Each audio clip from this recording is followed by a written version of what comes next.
बीच हमारे आदरणीय गुरुजी श्री सहनवाज चौधरी भारतीय जी का संदेश लेके आपके बीच आया हूँ। आपको पता होगा आज का जो हमारा कार्यक्रम है वो टीम बिल्डिंग का कार्यक्रम है। तो इस कार्यक्रम में सबसे पहले मैं हमारे कार्यक्रम के मुख्य अतिथि मेरे भाई दीपांशु शर्मा भारतीय जी का हार्दिक अभिनंदन करता हूँ। देश की हिमाचल इस आयोजन के लिए संदीप कंवर भारतीय जी का मैं अभिनंदन करता हूँ। हमारे साथ मंच पे विराजमान अमित गुप्ता भारतीय जी जो ऊना के केंद्र प्रमुख हैं और ऊना में हिमाचल में सबसे पहले कर्जा मुक्ति प्रमाण पत्र का जो डिस्ट्रीब्यूशन हुआ था वो कार्यक्रम इन्होंने करवाया था। इनका भी यहाँ पधारने पर स्वागत करता हूँ। कोने कोने से आए हुए सभी साथी जो इस मुहिम आने के लिए आज तक इस अभियान में 10 लाख से ज्यादा लोग जुड़ चुके हैं। अब इस अभियान को आगे ले जाने के लिए जैसा कि गुरु जी ने कहा है जो केंद्र खोलकर काम कर रहे हैं, हालांकि ग्राउंड पे अभी नहीं है हम, लेकिन एक दूसरे को बता के जिस तरह से कि आपने काम किया, आपने हिमाचल प्रदेश में ये संख्या 15,000 के ऊपर पहुंचा दी। तो सोचिए जिस दिन हम अभी तो हमारे केंद्र प्रमुख ही काम कर रहे हैं और उनके पास भी मैक्सिमम लोग ऐसे हैं जिनके पास अभी बैनर नहीं है, अथॉरिटी लेटर नहीं है। तो आज का जो कार्यक्रम है हमारा, इसका उद्देश्य यही है कि हम आपको एक पद दें जिस पद पर रहकर आप इस अभियान को आगे बढ़ाएं। आपकी भी एक आइडेंटिटी होनी चाहिए, जिन्होंने नहीं किया है वो कर दें। आप जिस जिस पद पे जो जो जिम्मेवारी लेकर काम करना चाहते हैं वो पद उसमें लिख दीजिए निसंकोच, उसमें कोई सोचने विचारने की जरूरत नहीं है। आपको पता है अपने बारे में, आपके बारे में आपसे ज्यादा कोई नहीं जान सकता, तो उसमें लिख दीजिए जो आपकी सोच है, आप किस तरह से अभियान में जुड़कर काम करना चाहते हैं। बाकी 1 by 1 यहाँ पे सभी से बात की जाएगी, तो वहां से हम लोग जो है आपको बता देंगे विस्तार में कि किस तरह से काम करना है, कैसे काम करना है। हमें ग्राउंड पे जाकर एक ही बात जनता को बोलनी है। हमें सभी को ये पता होना चाहिए कि अभियान शुरू क्यों किया गया और इस अभियान का उद्देश्य क्या है। साथियों, ये अभियान जो शुरू हुआ है, इस अभियान का एकमात्र उद्देश्य है जो लोग कर्जे की दलदल में फंसे हैं और आज आत्महत्या करने को मजबूर हैं। सरकार का ही आंकड़ा है कि पिछले 5 सालों में 50,000 से ज्यादा व्यापारियों ने आत्महत्या की है और जनता को आगे आके वो काम करना चाहिए। तो इसी उद्देश्य को लेकर हम लोग ग्राउंड पे ये काम कर रहे हैं और आपको इस मुहिम को इसी उद्देश्य से आगे बढ़ाना है कि लोग कर्जे के दलदल में पहले फंसे कैसे हैं। लोग अपने आप को दोषी मान रहे हैं कि हम कर्जे में हैं, हमारी गलती है, हमने कर्जा लेकर रखा है, हमें भरना पड़ेगा। और बहुत से लोग आपको बताते होंगे कि कर्जा माफ ऐसे नहीं हो जाता भैया, आपने लिया आपको भरना पड़ेगा। लेकिन कहीं ना कहीं ये बात समझने की आज जरूरत है कि आप पे कर्जा है, आप कर्जे की दलदल में फंसे हैं, इसमें आपका कोई दोष नहीं, इसमें सरकार की गलत नीतियां जिम्मेवार है। आप कैसे फंसे, आपने क्या किया कि आपने लोन लिया था गाड़ी के लिए, घर के लिए, बच्चे के एजुकेशन के लिए, अपने पर्सनल खर्चे के लिए, जहां आपको जरूरत थी। अब सरकार ने नोटबंदी, जीएसटी, लॉकडाउन लेके सरकार आई। नोटबंदी, जीएसटी का तो प्रभाव जो है, जो बिजनेस कर रहे थे लोग उन पे पड़ा, लेकिन जब लॉकडाउन आ गया तो जो लोग नौकरियां कर रहे थे उनकी भी नौकरियां चली गई।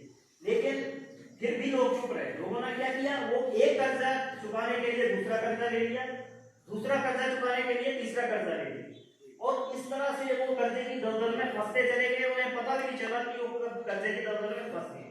आज जब बैंक वाले, रिकवरी वाले, फाइनेंस वाले उन्हें बार बार कॉल करते हैं, गाली गलौज करते हैं, बदतमीजी करते हैं, तो लोगों के पास 2 ही ऑप्शन होते हैं, या तो घर छोड़ के जा रहे हैं या आत्महत्या कर रहे हैं। तो साथियों, हमें इन आत्महत्याओं को रोकना है।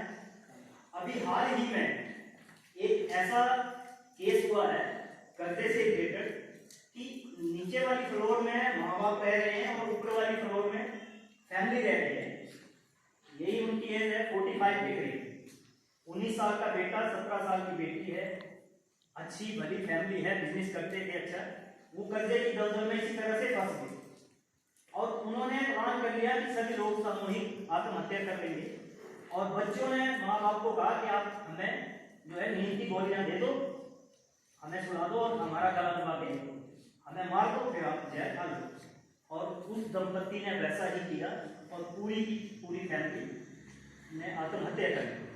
और नीचे वाली फ्लोर में माँ बाप थे, उन्हें पता ही नहीं है कि हमारी फैमिली कर्जे है। तो सबसे पहले ये जो कर्जे की समस्या है, जो आदमी क्या करता है कि छुपाता है, तो हमें छुपाना नहीं है, अपने परिवार के सामने रखें। आपने जिस भी उद्देश्य के लिए कर्जा लिया है, कहीं ना कहीं आप उससे ग्रो करना चाहते थे, आप अपने बिजनेस को बढ़ाना चाहते थे, आपकी कोई जरूरतें थी, आपने गलत काम के लिए कर्जा नहीं लिया। तो जब आप फैमिली के साथ शेयर करेंगे तो कोई ना कोई सोल्यूशन निकलेगा। लेकिन जब आप अकेले में घूमते रहेंगे तब ये आत्महत्या जैसे कदम लोग उठाते हैं। तो इसीलिए हमें क्या करना है कि सभी ऐसे लोगों तक जानकारी पहुंचानी है जो कर्जे की समस्या से पीड़ित है। हमें नहीं पता है कौन कर्जे में, लेकिन हमारा फर्ज इतना है कि आज सोशल मीडिया पे हमारे कांटेक्ट में जितने भी लोग हैं उन सभी तक ये जानकारी पहुंचानी है कि देश में कर्ज मुक्त भारत अभियान चल रहा है। अभियान पूरी तरह से निःशुल्क है। आप अगर आप पे किसी भी तरह का कोई कर्जा है तो आप गूगल पे जाके कर्ज मुक्त भारत अभियान सर्च करिए और ऑनलाइन फॉर्म भर दीजिए। इतनी सी जानकारी हमें सभी तक पहुंचानी है ताकि कोई भी ऐसा व्यक्ति जो अकेले कर्जे की दलदल में है और खुद उनके जीवन यापन कर रहा है, वो कम से कम आत्महत्या जैसा घिनौना कदम ना उठाए। तो आज आप इस अभियान को आगे बढ़ाने के लिए, टीम बिल्डिंग का हिस्सा बनने के लिए यहाँ पे आए हैं। तो मेरा मानना है कि आप सभी यहाँ से अपना अपना पद लेके जाएंगे और अपने पद पर बखूबी काम करेंगे। आपने देखा होगा बहुत से लोग हैं जो अभी प्रमाण पत्र के लिए बात कर रहे हैं। तो साथियों, प्रमाण पत्र दिए जाने का प्रोसेस भी तभी तेज हो पाएगा जब हमारे पास टीम हो। और सर ने जैसा कहा है कि आज तो हमारे पास यही है कि हम सरकार को बता रहे हैं बार बार, लेकिन प्रशासन क्या कर रहा है? प्रशासन रोक रहा है, हमारे काम को रोकने की कोशिश कर रहा है। और ये जो कर्जे की समस्या है, ये कर्जा माफ करना है, ये सिर्फ और सिर्फ सरकार ही कर सकती है। और ये हल जो है राजनीति से ही हो सकता है। तो जो है उसकी जानकारी उनके घर में, दिल्ली में जितने आवास हैं वहां पे फिजिकली जाके उनकी मेल आईडी से, उनके व्हाट्सएप पे, उनके घर के ऑफिस एड्रेस पे भेज दी है, पत्र के माध्यम से, मेल के माध्यम से, व्हाट्सएप के माध्यम से।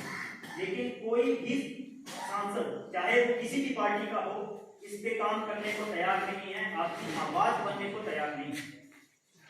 आज जहां भी हमारे कार्यक्रम हो रहे हैं वहां पे हजारों की तादाद में लोग आ रहे हैं।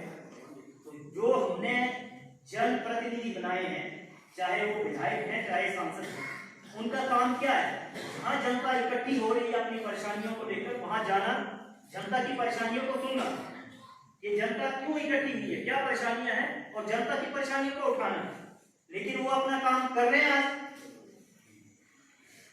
जो भी जनप्रतिनिधि हैं वो आज अपना काम नहीं कर रहे हैं। तो इसके लिए हमें अभी तो संस्था के माध्यम से काम कर रहे हैं, हमें अपने संगठन को बड़ा करना है संस्था के माध्यम से। लेकिन अगर सरकार कल भी इस पे कोई काम नहीं करती, विपक्ष हमारे मुद्दे को नहीं उठाता, तो हमारे पास सिर्फ एक ही विकल्प है, वो है राजनीति। हमें राजनीति में आना है और राजनीति में आप जैसे लोगों को ही रुचि लाएंगे। तो ये मान के चलिए कि आज आप जिस पद पर काम कर रहे हैं वही पद आपका राजनीति में भी आगे रहने वाला है। और आप में से ही जो लोग आगे बढ़ पाएंगे, काम करेंगे, उनको ही जनप्रतिनिधि बनाया जाएगा, ताकि आप अपनी समस्या का हल सदन में जाके कर सकें। तो तैयार है? जोश नहीं आता, तैयार है? ठीक है साथियों, तो हम ये प्रोसेस इस तरह आगे बढ़ाएंगे। मैं अपनी वाणी को यही विराम देता हूँ। जय हिंद, जय भारत। रिप्लाई थोड़ा जोर से दिया कीजिए, हमें भी कुछ तो होता है। आप भी साइलेंट रहेंगे तो हम भी कर सकते हैं। बिल्कुल। इसमें जो गलत बात है इसमें क्या लेना, आपको बताएंगे, बताएंगे, उसका भी टाइम है।